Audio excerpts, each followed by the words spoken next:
बिस्मिल्लाहिर्रहमानिर्रहीम अस्सलाम वालेकुम welcome to literature with WB. और आज का जो हमारा टॉपिक है वो रहेगा लैंग्वेज कल्चर एंड कॉन्टेक्स्ट पे। लैंग्वेज और कल्चर के बारे में तो हम लोग पहले से पढ़ चुके हैं, लेकिन अब हम इसको पढ़ेंगे in the sense of context. Last वाली 2 वीडियोस में आपने गौर किया होगा कि मैं कॉन्टेक्स्ट का एक वर्ड यूज़ कर रही हूँ, तो उसके बारे में हम लोग स्टडी करेंगे। और मैं कोशिश करूँगी कि इस एक ही वीडियो में इस पूरे चैप्टर को कवर करवा सकूँ। तो चैनल पे नए हैं तो प्लीज़ चैनल को सब्सक्राइब कर लें, और वीडियो पसंद आई तो लाइक भी ज़रूर कीजिएगा और अपने दोस्तों के साथ भी इसको लाज़मी शेयर कीजिएगा। तो विदाउट एनी फर्दर डिले आज की इस वीडियो को शुरू करते हैं।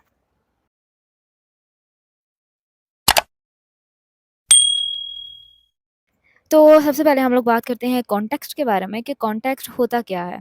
इन सिंपल टर्म अगर मैं आपको बताऊँ, एक ऐसी सेटिंग जहाँ पर कोई भी कन्वर्सेशन जो है वो टेक प्लेस हो रही है, उसको हम लोग कॉन्टेक्स्ट कहते हैं। ठीक है, लाइक सेटिंग को, जो भी सेटिंग है, जो भी इन्वायरमेंट है उस वहाँ का, उसको हम लोग कॉन्टेक्स्ट का नाम देंगे।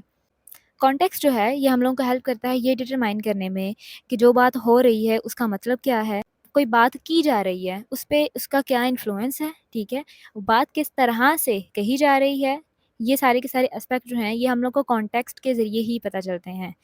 एग्ज़ाम्पल जो है वो छोटी-सी देती हूँ। फॉर एग्ज़ाम्पल हम लोग क्लासरूम का जो एनवायरनमेंट होगा, वो एक डिफरेंट एनवायरनमेंट होगा एज़ कम्पेयर टू हमारे जो घर का एनवायरनमेंट होता है उससे। ठीक है? तो क्या है कि जो जो स्कूल है वो भी एक कॉन्टेक्स्ट है, और जो स्कूल में जितनी भी कन्वर्सेशन जो है वो टेक प्लेस होती है वो एक कॉन्टेक्स्ट में ही होती है ना, और वहाँ पे हम लोग बहुत फॉर्मल बिहेव करते हैं। जबकि घरों की अगर बात की जाए तो घरों में इनफॉर्मल सिचुएशन चल रही होती है। वो जो सेटिंग है उस टाइम की, लाइक घर की, अगर घर में अगर कोई बात हो रही है, तो घर जो होगा वो उस वहाँ का कॉन्टेक्स्ट होगा। वहाँ के एनवायरनमेंट, वहाँ की सेटिंग जो है वो घर होगी, तो इसको हम लोग कॉन्टेक्स्ट का नाम देते हैं। सिंपल टर्म में मैंने आपको समझाने की कोशिश की है। इसके जो है वो 4 मेन एस्पेक्ट हैं कॉन्टेक्स्ट के, लाइक कितने किस्म के जो कॉन्टेक्स्ट हैं वो हो सकते हैं। 4 किस्म के हो सकते हैं। सबसे पहले हमारे पास है फिज़िकल, दूसरा है कल्चरल, तीसरा है सोशल साइकोलॉजिकल, और चौथा है हमारे पास टेम्पोरल। बारी-बारी इनको डिस्कस करते हैं। सबसे पहला है फिज़िकल कॉन्टेक्स्ट। फिज़िकल कॉन्टेक्स्ट जो है ये एक एक्चुअल एनवायरनमेंट होता है जिसमें कोई भी से जो कम्युनिकेशन है वो टेक प्लेस हो रही है। ठीक है? कोई भी सपोर्ट इवेंट हो सकता है, कोई इबादत गाहें हो सकती हैं, ठीक है? या कोई रेस्टोरेंट वगैरह हो सकते हैं। ये जो है ये कंक्रीट होता है। ठीक है? कंक्रीट का क्या मतलब है? कंक्रीट कहते हैं ऐसी चीज़ों को जिसको कि हम लोग देख सकते हैं, उनको छू सकते हैं। अब डिफरेंट सेटिंग्स के डिफरेंट रूल्स होते हैं, कम्युनिकेशन वहाँ पे किस तरह से करनी है। ठीक है? यहाँ पे हमारे पास जो एग्ज़ाम्पल है वो ये है कि अगर एक बास्केटबॉल गेम है, वहाँ पे जिस तरह से बात की जाती है, ग्राउंड में समझ लें, ये जो क्राउड बैठ के आपस में बात कर रहा होता है, वैसे बिल्कुल बात हम लोग मस्जिद में नहीं कर सकते। क्यों? क्योंकि सेटिंग चेंज है, कॉन्टेक्स्ट चेंज है, वहाँ के रूल्स कुछ और हैं। मस्जिद में बहुत अदब से बात की जानी चाहिए, ज़्यादा ऊँचा नहीं बोला जाना चाहिए। जबकि बास्केटबॉल गेम की अगर बात करें, तो वहाँ पे ऊँचा-ऊँचा भी बोला जाता है, क्राउड जो है वो बहुत ज़्यादा शोर करता है, प्लेयर्स आपस में एक-दूसरे को जब बुलाते हैं, उस टाइम भी वो ऊँचा बोलते हैं, ठीक है? लेकिन वो सेम कन्वर्सेशन जो है वो कोई भी आके मस्जिद में वैसी कन्वर्सेशन नहीं कर सकता, कॉन्टेक्स्ट की वजह से, क्योंकि कॉन्टेक्स्ट चेंज है। कॉन्टेक्स्ट चेंज होने की वजह से हम लोग अपनी जो कन्वर्सेशन है, हमारी जो कम्युनिकेशन है, उसको चेंज कर लेते हैं। तो इसी को हम लोग कॉन्टेक्स्ट का नाम देते हैं, और ये था फिजिकल कॉन्टेक्स्ट में। नेक्स्ट हमारे पास है कल्चरल कॉन्टेक्स्ट। कल्चरल कॉन्टेक्स्ट में हमारी वैल्यूज़ आती हैं, हमारे बिलीव्स आते हैं, हमारा जो लाइफ़स्टाइल है कि हम लोगों ने अपनी लाइफ़ को किस तरह से गुज़ार रहे हैं, वो आ जाता है, हमारे बिहेवियर्स आ जाते हैं, ठीक है? अब ये जो सारे के सारे फैक्टर्स हैं, ये इन्फ्लुएंस रखते हैं कि जो चीज़ हम लोग देख रहे हैं, वो सही है या गलत है, ठीक है? सही और गलत होने से क्या मुराद है? मेरे सामने एक चीज़ हो रही है, ठीक है? कोई एक्शन परफ़ॉर्म हो रहा है। हो सकता है कि मैं उस एक्शन को ठीक ना समझ रही हूँ, ठीक है? मैं उस एक्शन को ठीक नहीं समझ रही। वो क्या है? वो मेरा अपना परसेप्शन है कि मैं उस एक्शन को ठीक नहीं समझ रही हूँ। लेकिन हो सकता है अगर वही एक्शन किसी और कल्चर में, ये वेस्टर्न कल्चर में या किसी और कल्चर में परफ़ॉर्म किया जा रहा हो, वो एक्शन हो रहा हो सकता है उनके लिए वो एक नॉर्मल बात हो, ठीक है? तो ये चीज़ आती है कि कल्चर हम लोगों को ये चीज़ बताता है कि जो हो रहा है वो सही है या गलत है, ठीक है? हो सके आपको मेरा ये पॉइंट समझ आया होगा। अब यहाँ पर भी इन्होंने एक एग्ज़ाम्पल दी है, अमेरिकन और फ्रेंच कल्चर को आपस में रिलेट करने की कोशिश की है। यहाँ पे कहा है कि हो सकता है कि जो अमेरिकन है, वो बहुत ज़्यादा ना अनकम्फ़र्टेबल फ़ील करे अगर कोई फ्रेंच पर्सन उसके बहुत ज़्यादा क्लोज़ आके खड़ा हो जाए, ठीक है? क्योंकि फ्रेंच जो हैं वो क्लोज़ खड़े हो भी जाएँ तो उनके लिए इतनी वो बुरी बात नहीं है, ठीक है? लाइक उनके लिए एक नॉर्मल बात है। लेकिन अमेरिकन्स जो हैं वो इतना उनके कल्चर में या फिर उनकी जो वहाँ की सेटिंग है, उसके मुताबिक इतना वो कहते हैं कि जब 2 इंसान खड़े हों, तो उनके दरमियान इतनी स्पेस होनी चाहिए कि अगला इंसान कंफर्टेबल फ़ील करे, ठीक है? तो ये पॉइंट था यहाँ का। जो तीसरा है हमारे पास वो है सोशल साइकोलॉजिकल कॉन्टेक्स्ट। इसमें हमारी नॉर्म्स इंक्लूड होती हैं, ठीक है? किसी भी स्पेसिफिक सिचुएशन में बात किस तरह से करनी है, ठीक है? बात किस तरह से करनी है, फॉर्मल बात करनी है या इनफॉर्मल बात करनी है? अगर 2 दोस्त आपस में बात कर रहे हैं तो ऑफ कोर्स वो बहुत ज़्यादा इनफॉर्मल बात करेंगे। एक दूसरे को लाइक वो निकनेम से बुलाएँगे, ओए कह के भी बुला लेते हैं। उनके दरमियान जो एक कन्वर्सेशन का लेवल होता है ना, वो थोड़ा इनफॉर्मल ही होता है दोस्तों के दरमियान। अब दोस्तों के दरमियान फॉर्मल लैंग्वेज तो नहीं यूज़ कर सकते ना। जबकि अगर हम लोग बात करें कि अगर एक टीचर और एक स्टूडेंट के दरमियान कन्वर्सेशन हो रही है, तो ऑफ कोर्स वो फॉर्मल होगी, ठीक है? उनके दरमियान एक गैप होता है कि किस तरह से बात करनी है, मैनर्स में रह के बात करनी है। कोई भी ऐसा लफ्ज़ ना यूज़ किया जाए जिससे ये लगे कि बहुत रूडली बात की जा रही है। बिहेवियर को बहुत स्मूथ रखना है, रूडली बात बिल्कुल नहीं करनी, ठीक है? तो ये क्या है, ये सोशल साइकोलॉजिकल कॉन्टेक्स्ट है कि बात किस तरह से करनी है। हम हमारा जो कॉन्टेक्स्ट है वो क्या है, हम लोग घर में बैठे हुए हैं या हम लोग क्लासरूम में बैठे हुए हैं। हम लोग अपने किसी दोस्त से बात कर रहे हैं या हम अपने टीचर से बात कर रहे हैं। एक एम्प्लॉयी जो है वो अपने बॉस से बात कर रहा है या फिर वो अपने किसी घर वाले से बात कर रहा है। तो ऑफ कोर्स फॉर्मेलिटी और इनफॉर्मेलिटी तो आएगी लैंग्वेज में, कन्वर्सेशन में। तो ये यहाँ का था। होप सो कि आपको मेरे इस पॉइंट की भी समझ आई होगी। उसके बाद हमारे पास जो फोर्थ वाला है वो है टेम्पोरल कॉन्टेक्स्ट। टेम्पोरल कॉन्टेक्स्ट जो है, this is all about timing of a message, ठीक है? टाइमिंग ऑफ मैसेज के क्या मुराद है? इसमें ना सामने वाले इंसान की जो टोन है, उस पे गौर रखना चाहिए कि क्या वो इस मूड में है कि इससे क्या बात की जानी चाहिए। एग्ज़ाम्पल यहाँ पे दी हुई है कि अगर एक इंसान, उसको फायर कर दिया गया जॉब से, ठीक है? ऑफ़ कोर्स उसकी टोन जो है वो काफ़ी ज़्यादा सैड होगा उस टाइम, हो सकता है वो अपनी जॉब खोने की वज़ह से गुस्से में भी हो, सैड भी हो, तो ऑफ़ कोर्स उसकी टोन जो है वो डिफरेंट होगी। एज़ कम्पेयर टू एक ऐसा कपल जिनका फर्स्ट बेबी हुआ है, ठीक है? ऑफ़ कोर्स फर्स्ट बेबी की खुशी एक अलग ही होती है, ठीक है? तो उनकी जो खुशी है, उस उनकी टोन कुछ और होगी, ठीक है? क्यों? टाइमिंग का फ़र्क आ गया ना, उसका बुरा टाइम चल रहा है, उसको जॉब से निकाल दिया गया है, जबकि यहाँ पे इनके लिए खुशी का समा है, इनके घर में औलाद हुई है, ठीक है? तो ये चीज़ आती है कि कब, कहाँ पे किसी इंसान की टोन बदल सकती है। नेक्स्ट जो हमारे पास टॉपिक है वो है understanding context through preferred expressions. अब यहाँ पे जो प्रेफर्ड एक्सप्रेशन का क्या मतलब है कि कॉन्टेक्स्ट को समझते हुए पहले, सबसे पहले कॉन्टेक्स्ट को समझना है कि कॉन्टेक्स्ट क्या है। कॉन्टेक्स्ट पढ़ चुके हैं ना क्या है, कि सेटिंग क्या है, इन्वायरमेंट क्या है, किस इन्वायरमेंट में बात कर रहे हैं हम लोग, ठीक है? बात करते टाइम सेटिंग कौन सी है हमारी, तो उस लिहाज से हम लोगों ने बात करनी है, ठीक है? उसके बाद हम लोगों ने कुछ एक्सप्रेशंस होते हैं, हमारा कल्चर, हमारी लैंग्वेज हम लोगों को कुछ एक्सप्रेशंस देते हैं कि हमने कौन-सा एक्सप्रेशन को प्रेफ़र करना है, ठीक है? ये था हेडिंग का मतलब। अब यहाँ पे बात हुई है native like knowledge. Native like knowledge का क्या मतलब है? एक ऐसा इंसान जिसको कि लैंग्वेज पे कमांड हासिल होती है और वो उसका नेटिव स्पीकर होता है। अब हम लोग, इंग्लिश जो है वो हमारी सेकंड लैंग्वेज है। We are not native speakers of English, right? तो हमारे पास इतना वो कमांड नहीं होगी, ठीक है? हम लोग, हो सकता है कि कुछ ऐसे एक्सप्रेशंस हम लोगों के सामने इंग्लिश में बोले जाते हों कि कुछ उनको हम लोग इडियमिक लैंग्वेज भी कहते हैं। एक एग्ज़ाम्पल दे रही हूँ सिर्फ़, कि हो सकता है कोई इंग्लिश स्पीकर या कोई नेटिव स्पीकर हमारे सामने कोई ऐसी बात बोल जाए, जिसका कि लफ़्ज़ी मतलब कुछ और हो, लेकिन उसने बात जो है वो एक इडियमिक एक्सप्रेशन में कही हो, ठीक है? तो क्या होगा, हम लोग उसको गलत समझ लेंगे। हम लोगों ने चूँकि उसकी बात को समझा ही नहीं है। क्यों नहीं समझा? क्योंकि हम लोग तो नेटिव स्पीकर नहीं है ना इंग्लिश के। हमारी तो सेकंड लैंग्वेज है इंग्लिश। नेटिव स्पीकर ऐसे के इंसान को अपने लैंग्वेज पे कमांड हासिल हो। बचपन से जो उसने वो ज़ुबान सीखी हो, उसको उसके हर एक एक्सप्रेशन के बारे में पता हो कि ये बात किसी मज़ाक में कही जा रही है या फिर कोई इंसान सीरियस है, कोई एक्सप्रेशन यूज़ हुआ है तो उसका क्या मतलब है, ठीक है? तो ये चीज़ आ जाती है नेटिव लाइक नॉलेज में। अब यहाँ पे लिखा हुआ है कि native like knowledge of language means understanding the common ways of saying things and organising thoughts. अब हम लोग अपनी नेटिव लैंग्वेज के थ्रू ही उसको सबसे पहले समझते हैं, ठीक है? उसके बाद हम लोग उसको, चीज़ों को ऑर्गेनाइज़ करते हैं, अपनी थॉट्स को ऑर्गेनाइज़ करते हैं। अब यहाँ पे आगे उन्होंने क्वेश्चन कर दिया है कि सारे के सारे वेज़ जो हैं, ये कॉमन वेज़ डेवलप कैसे होते हैं? मैं बता चुकी हूँ कि कैसे होते हैं। क्यों? क्योंकि ये सब कुछ हम लोग अपने कल्चर से सीखते हैं। जब हम लोग अपनी नेटिव लैंग्वेज को सीखते हैं, उसके बाद हम लोग को पता चल जाता है कि कौन-सा एक्सप्रेशन कहाँ पे कैसे यूज़ हुआ, किस सेंस में यूज़ हुआ, ठीक है? कल्चर हम लोग को ये सब कुछ बता देता है। क्यों? क्योंकि हम लोग नेटिव स्पीकर हैं उस लैंग्वेज के, तो हम लोग तो ईज़िली उसको समझ सकते हैं ना, अंडरस्टैंड कर सकते हैं। आगे उन्होंने उसी का जवाब दे दिया है कि people in the community create unique ways of using their language, ठीक है। जाहिर है हर एक कम्युनिटी जो है वो अपने अपने एक न्यू यूनिक वेज जो है उनको क्रिएट करती है कि हम लोगों ने लैंग्वेज को किस तरह से यूज़ करना है, एक दूसरे से किस तरह से बात करनी है और किस तरह से कोई सर्टेन वर्ड्स या एक्सप्रेशंस को एक दूसरे के साथ यूज़ करना है, ठीक है। फॉर एग्जाम्पल यहाँ पे कोई कहा जाता है कि शूट अ फिल्म या डस्ट द फर्नीचर। ये जो है ये एक स्पेसिफिक फ्रेजेस हैं जो कि किसी भी स्पेसिफिक सिचुएशन में बोले जाते हैं, ठीक है। या फॉर एग्जांपल हम लोग कहते हैं हेल्प योरसेल्फ। टेबल पे अगर कोई बैठा हुआ है तो हम लोग उसको कहते हैं हेल्प योरसेल्फ।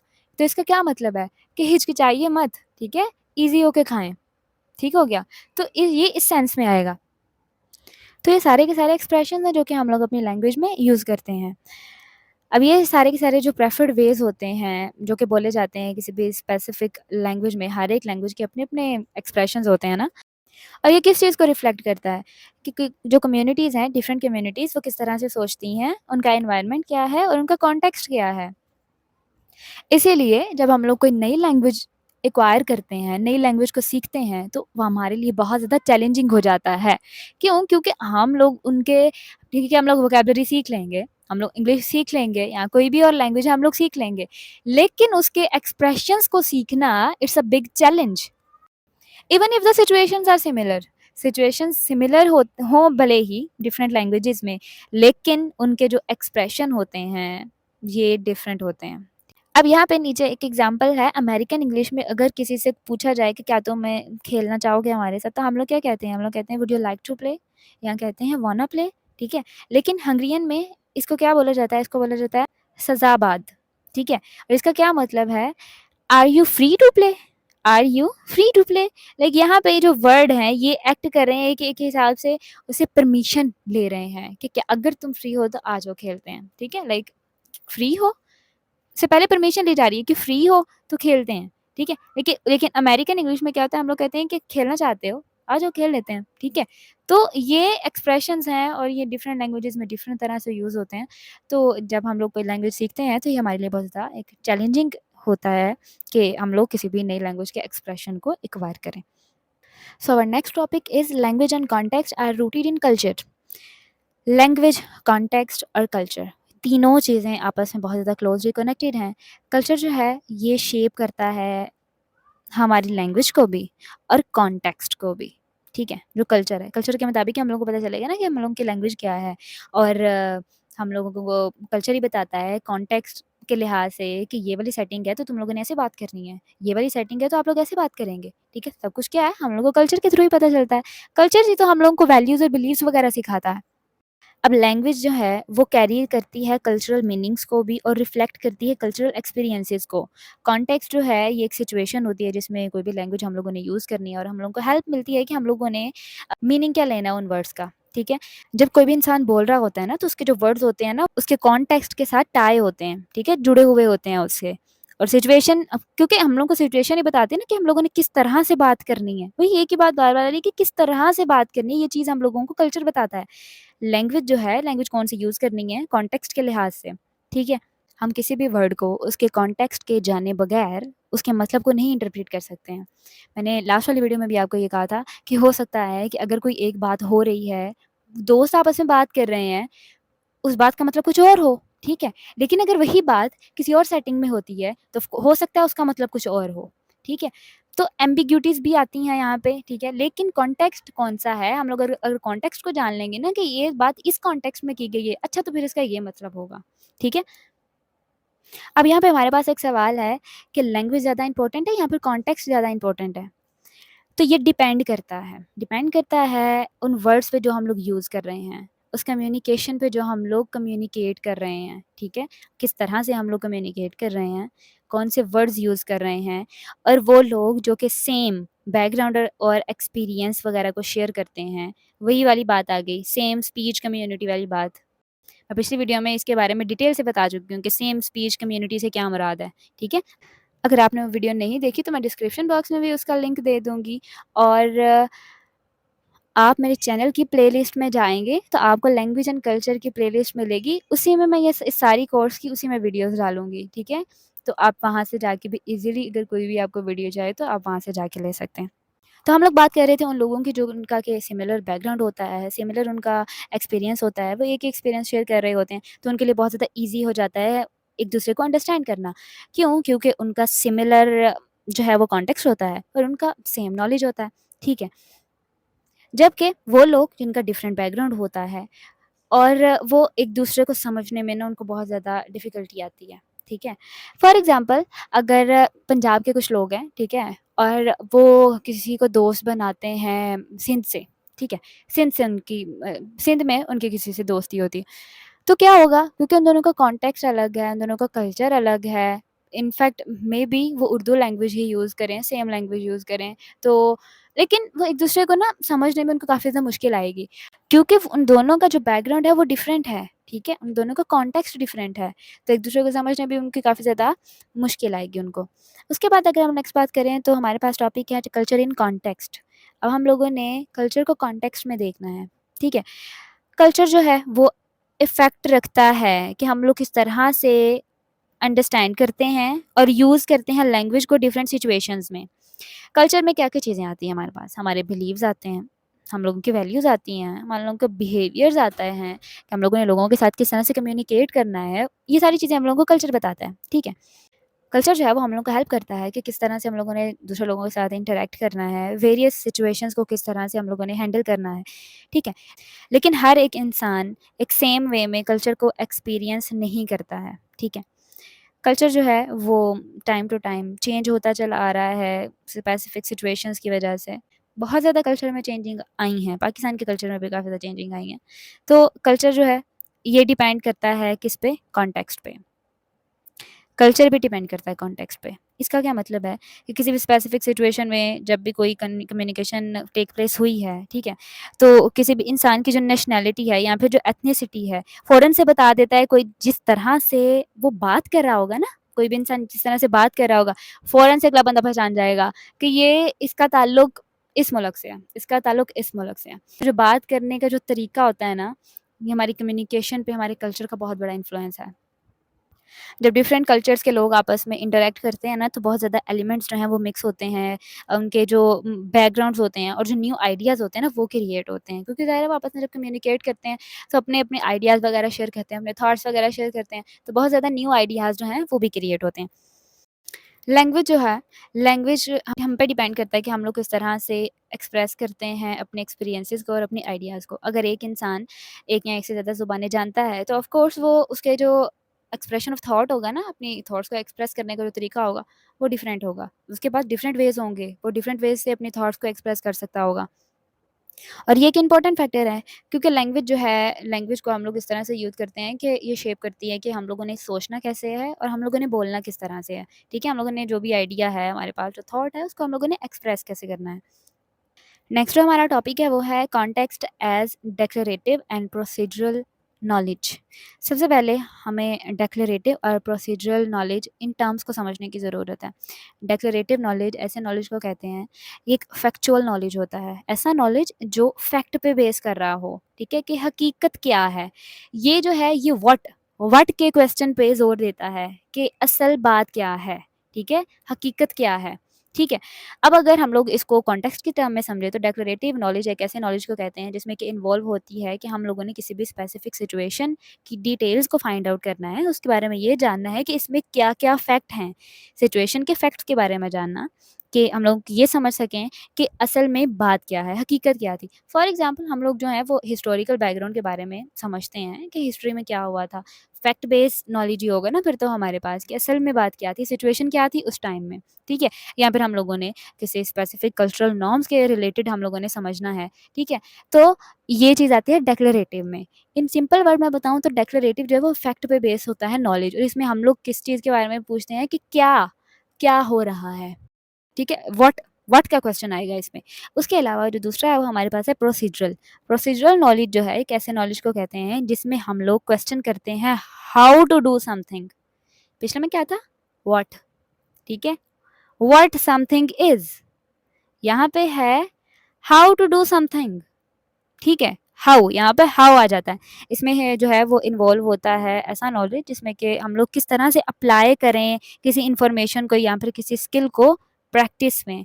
इसका क्या मतलब है, सिंपल वर्ड में समझाने की कोशिश करती हूँ कि हम लोग लैंग्वेज तो सीख लेते हैं, ठीक है, लैंग्वेज हम लोगों ने सीख ली, अब हम लोगों ने उसको रियल लाइफ सिचुएशन में यूज कैसे करना है, how to do this, how to use this, ठीक है।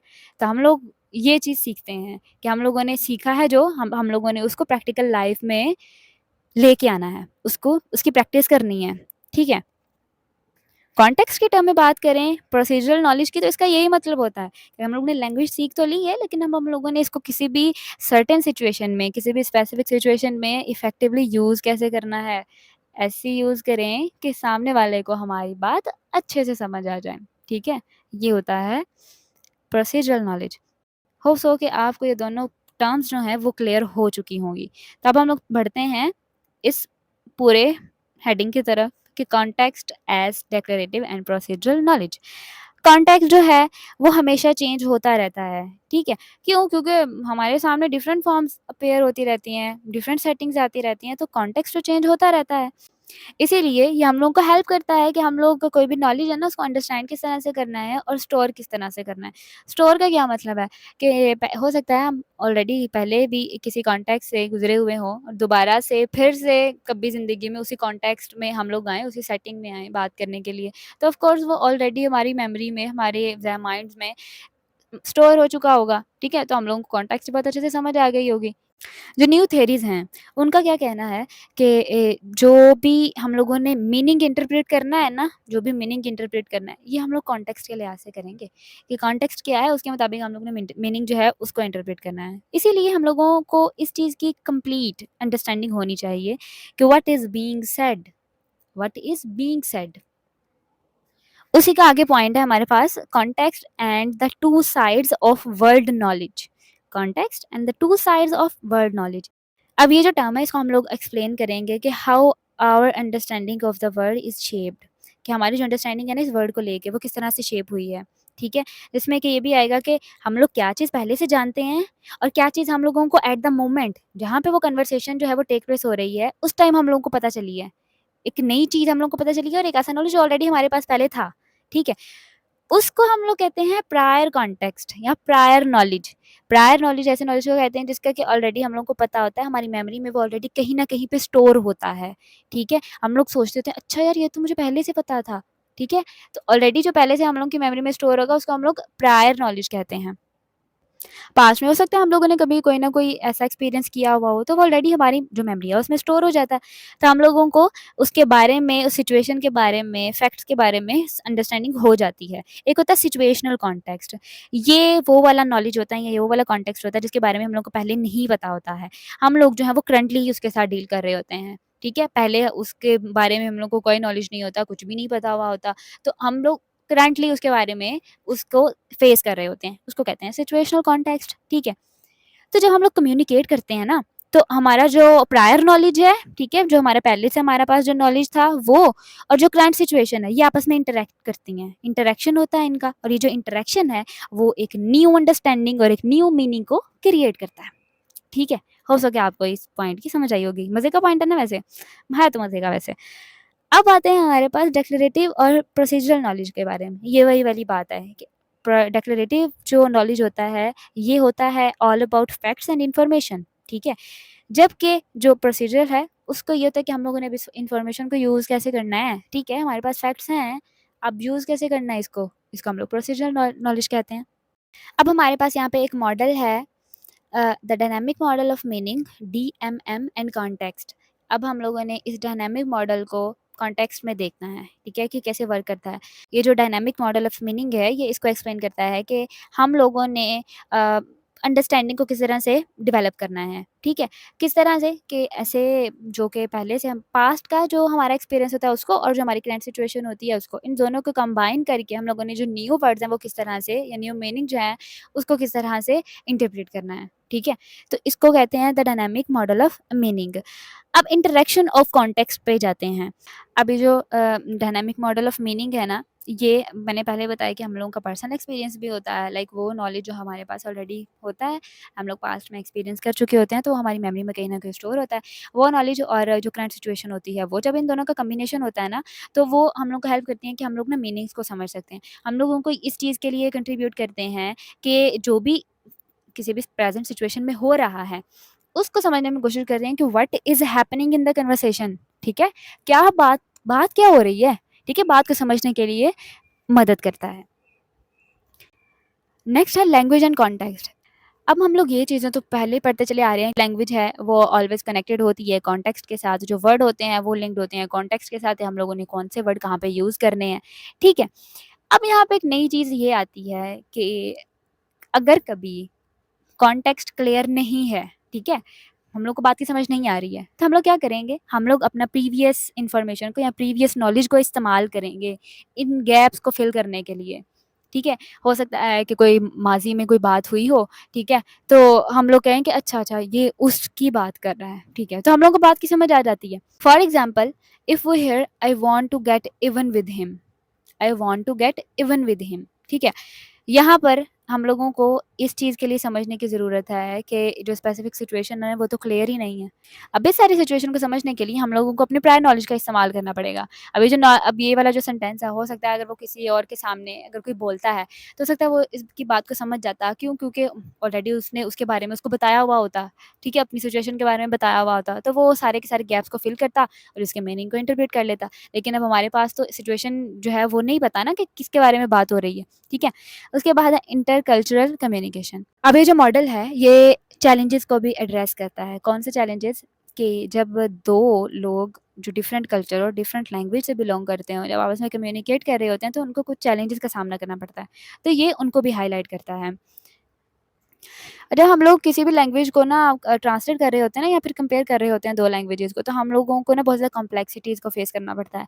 क्यों? क्योंकि दो हर एक का अपना-अपना, हर लैंग्वेज का और हर कल्चर के अपने-अपने वेज़ होते हैं कि वो किस तरह से लैंग्वेज को उन्होंने ऑर्गनाइज़ किया है और वो उस तरह से ऑर्गनाइज़ करने के बाद उसको किस तरह से उसका मीनिंग को अंडरस्टैंड करते हैं, ठीक है? अब डिफरेंट लैंग्वेजेज़ को ट्रांसलेट करने का मतलब सिर्फ़ ये नहीं है कि सिर्फ़ वर्ड्स को ही पकड़ के तो उनको जो है उनको ट्रांसलेशन कर दी, बल्कि इस चीज़ के मुतालिक भी कि हम लोग उनकी डिफरेंट वेज़ ऑफ़ थिंकिंग और अंडरस्टैंडिंग को भी अडॉप्ट करेंगे, तभी हम लोगों को इस चीज़ की समझ लगेगी कि असल में इस बात का मतलब क्या था।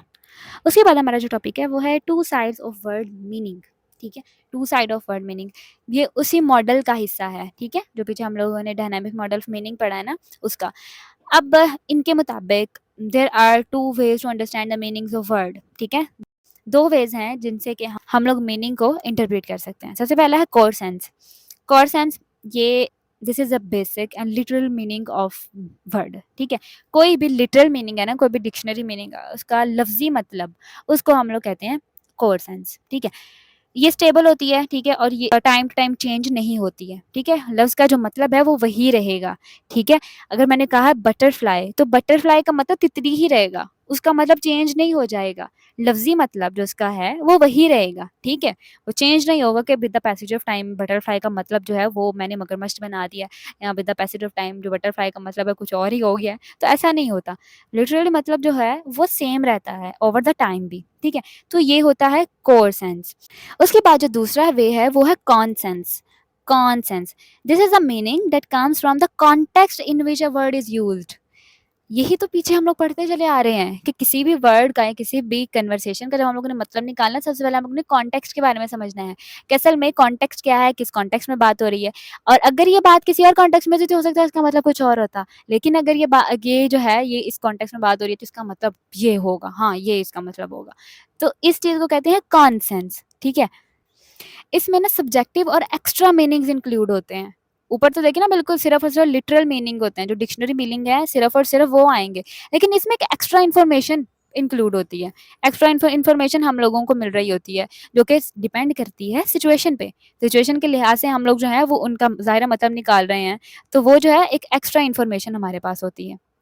और जब ये दोनों सेंसेस आपस में कंबाइन होती है ना, तो बिल्कुल हम लोगों को एक वर्ड्स की बिल्कुल सही अंडरस्टैंडिंग हो जाती है। हम लोगों को पता चल जाता है जब हम लोग कॉन्सेंस को और कोरसेंस को आपस में कंबाइन करते हैं, उनको ब्लेंड करते हैं, तो हम लोगों को बिल्कुल बात की समझ आ जाती है। उसका लिटरल मतलब भी समझ में आ जाता है और उसका कॉन्टेक्स्चुअल मतलब भी समझ में आ जाता है। उसके बाद हमारे पास है formulaic language. Formulaic language as carrier of culture. Formulaic language simple term में अगर मैं आपको बताऊं, ऐसी लैंग्वेज को कहते हैं, ऐसे एक्सप्रेशंस होते हैं जो कि हम लोग ईडियम्स वगैरह यूज़ करते हैं ना अपनी लैंग्वेजेस में, ईडियम्स का, कि ईडियम्स देखें ना, अगर हम मैं वो बोलूँ कि spill the beans, spill the beans, अब ये जो है ये एक ईडियमिक एक्सप्रेशन है।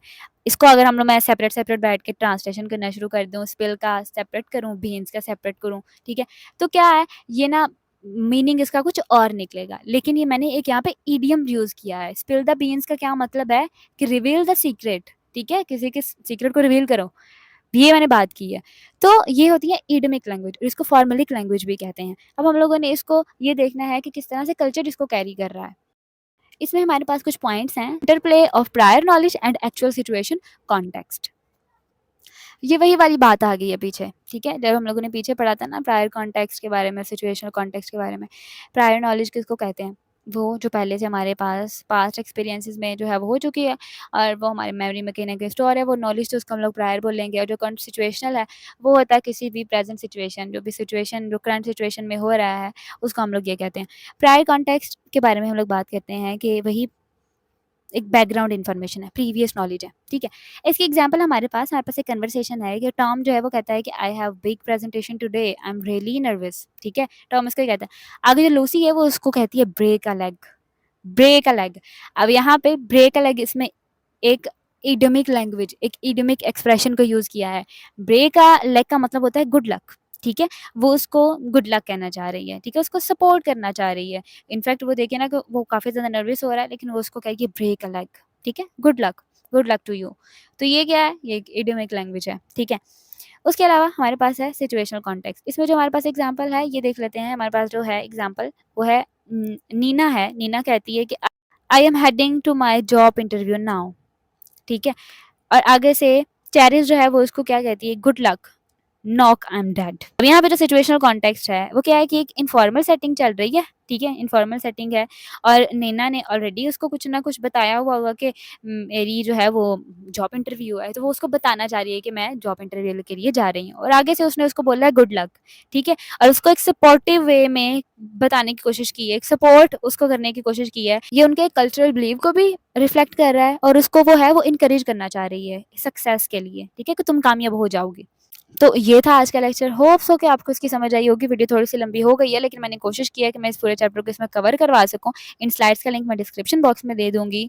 और यार मैं बार बार कह रही हूँ कि अगर चैनल पे नए हो तो सब्सक्राइब कर लें, और अगर फिर भी आपको कोई क्यूरी हो तो आप मुझसे इंस्टाग्राम पर रब्ता कर सकते हैं। इंशाल्लाह मिलते हैं फिर नेक्स्ट वाली वीडियो में, तब तक अपना ख्याल रखिएगा। अल्लाह हाफिज़।